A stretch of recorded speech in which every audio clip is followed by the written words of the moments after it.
영상 하단 더보기란 클릭하시면 간편하게 참여하실 수 있는 링크도 남겨놓을 거니까 이 링크 클릭하셔서 무료 정보방 입장하시기 바라겠습니다. 네, 안녕하세요. 주도현입니다. 오늘 1월 11일 목요일이고요. 오늘 이더리움 클래식 같이 한번 살펴보도록 하겠습니다. 자, 우선 오늘 새벽에 우리가 기다리던 비트코인의 현물 ETF가 승인이 났습니다.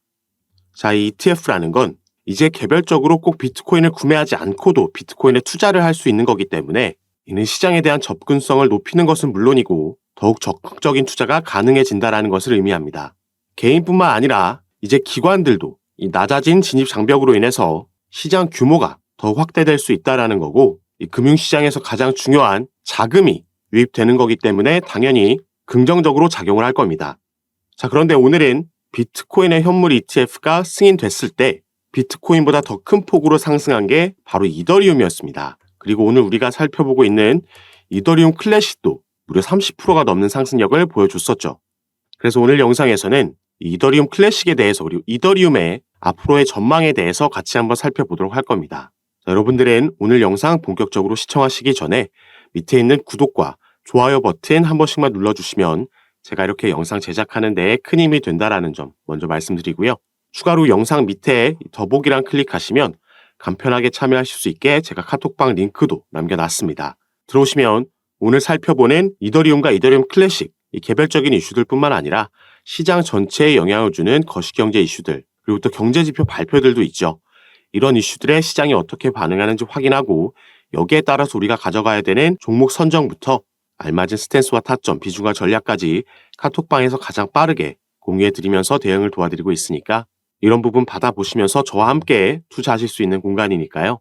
여기에도 한 번씩 관심 가져주시고 확인해 주시면 감사하겠습니다. 자, 그럼 지금부터 본격적으로 이더리움 클래식 같이 한번 살펴볼 건데요. 자, 차트를 보시면 오늘 정확하게 4만원까지 찍고 조금 조정이 나오고 있는 부분을 확인할 수가 있습니다. 자, 제가 카톡방에 계신 분들께도 39,000원대에서는 이 매도 타점을 공유해드리면서 우리의 1차 비중 조절 타점을 공유해드렸습니다. 전부 다 매도하고 나오시라고 말씀드렸던 게 아니라 이 비중을 어느 정도 조절하시라고 말씀을 드렸던 거죠.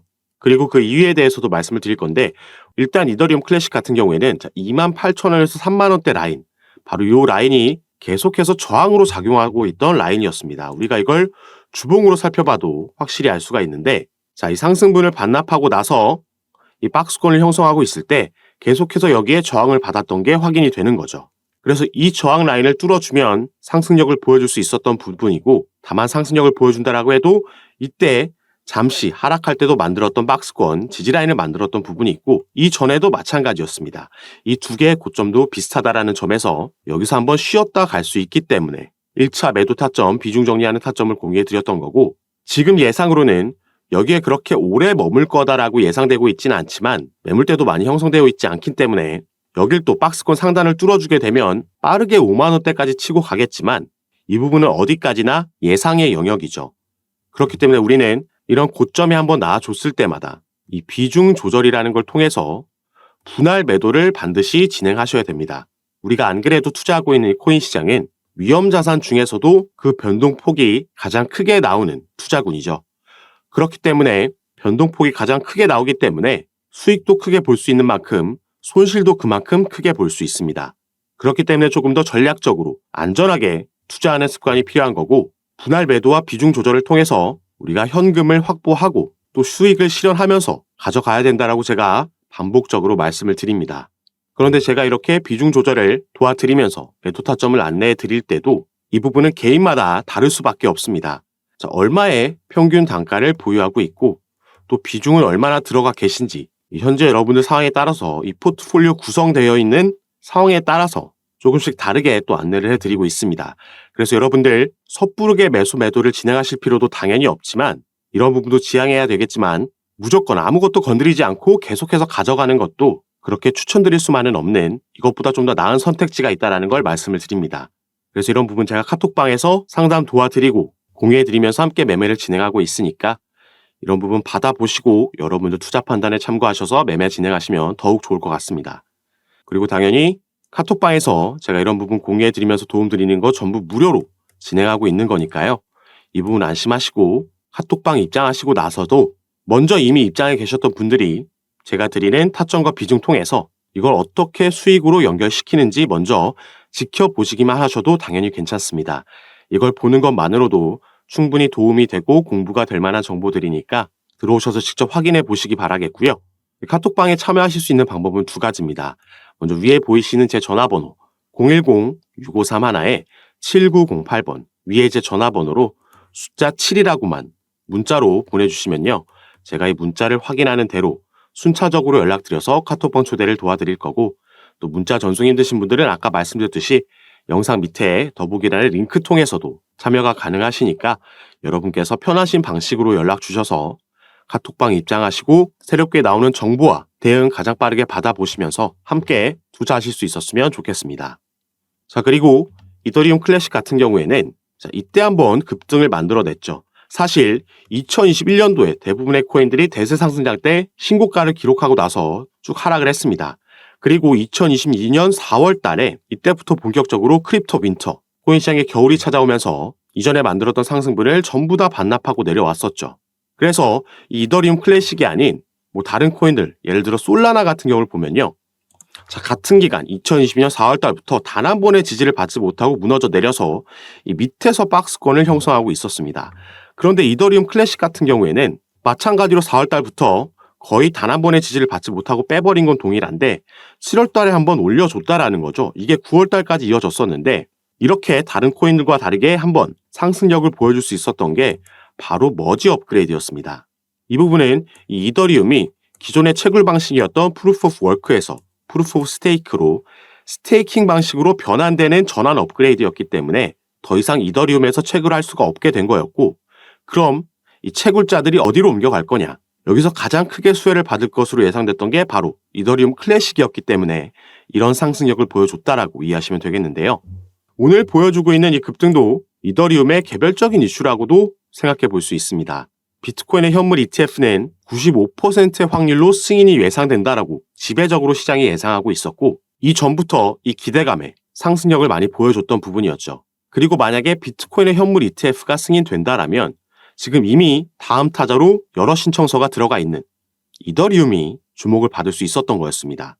그리고 비트코인이 승인을 받았기 때문에 이제 이더리움도 당연히 승인을 받을 수 있다라고 예상해 볼 수 있겠죠. 이전에 똑같이 비트코인의 선물 ETF가 승인되고 나서 이더리움의 선물 ETF도 뒤이어 승인됐다라는 걸 생각해 보면 이미 이번에 비트코인 현물 ETF 승인을 받은 11개의 자산운용사 이 기업들은 SEC에 어떻게 신청서를 제출하면 승인받을 수 있는지 그 전례가 생긴 겁니다. 그리고 비트코인이 이미 이 이슈로 인한 상승력이 어느 정도 보여졌기 때문에 이제는 이 이더리움과 이더리움 클래식이 이끄는 알트장이 당분간 나올 수 있다라고 보여지고 있고, 이 다음 타자의 ETF 신청되는 코인도 주목을 받게 될 겁니다. 이미 거론되고 있고 유력한 코인이 있기 때문에 이런 코인에서도 우리가 미리 저가 매수 타점을 잡고 진입한다면 그만큼 매수 타점이 낮기 때문에 안정적으로 큰 수익을 가져갈 수 있겠죠. 그래서 이런 다음 타자로 거론되고 있는 코인들도 제가 카톡방에서 이미 추천해 드렸었고, 지금도 당연히 늦지 않았기 때문에 확인하시고 제가 드리는 매수 타점 고려해 보시길 바라겠습니다. 그리고 이더리움 클래식도 올해 4월부터 또 비트코인의 반감기가 예고되어 있으면서 이전에 반감기였던 2021년도에 상승력을 재현해 줄 수 있다라고 시장은 기대를 하고 있습니다. 다만 이 반감기 같은 부분도 지금까지 총 이렇게 3번의 반감기가 있었는데요. 이 반감기라는 건 비트코인 채굴에 대한 보상이 반으로 줄어드는 시기이기 때문에 그 가치가 올라가면서 대세 상승장이 나왔던 시기를 의미합니다. 그런데 여기서 또 우리가 알고 있어야 되는 건 첫 번째 반감기 때는 상승력이 거의 10,000%에 가까웠고요. 두 번째 반감기 때는 상승력이 3,000% 정도까지 감소했습니다. 가장 최근이었던 아까 말씀드렸던 2021년도에 보여줬던 상승력은 800% 정도로 또 감소했다라는 걸 알 수가 있습니다. 대략 3분의 1 수준 정도로 감소하는 패턴을 보여줬기 때문에 이번에 예상되고 있는 반감기에서의 상승률은 대략 200% 중반대로 예상이 되고 있는데요. 그래서 우리는 반감기로 인한 상승력도 당연히 기대하고 있지만 언젠가는 고점을 찍고 하락 전환하는 걸 알고 있기 때문에 이런 부분도 미리 시나리오에 담아두고 매매를 진행한다면 조금 더 높은 곳에서 우리가 비중 정리를 하고 나올 수 있겠습니다. 아직 반감기가 본격적으로 시작되지도 않은 시점에서 이런 내용이 당장 와닿지 않을 수도 있겠지만 이 반감기를 직접 경험해 보면 이 상승을 할 때 계속해서 상승만 하기 때문에 이렇게 조정이 나오고 하락 전환했음에도 다시 한번 갈 수 있다라는 그 기대감에 결국에는 이 상승률을 전부 누리지 못하고 더 밑에서 정리할 수밖에 없었던 분들 정말 많이 봐왔습니다. 그래서 우리가 상승을 최대한 누리면서 전환했을 때는 또 여기에 알맞게 대응할 수 있도록, 그리고 그 전에 미리 상승장이 나왔다라고 해도 어떤 종목들이 여기서 더 크게 상승해 주면서 수혜를 볼 수 있을지 이런 종목 추천부터 저가 매수 타점까지 함께 공유해 드리면서 매매를 진행할 거니까 이런 부분 카톡방에서 확인해 보시면서 함께 투자하실 수 있었으면 좋겠습니다. 자, 그럼 오늘 영상도 끝까지 시청해 주셔서 너무 감사드리고 저는 다시 카톡방에서 여러분들 대응 도와드리면서 상담 도와드리면서 찾아뵙도록 하겠습니다. 감사합니다.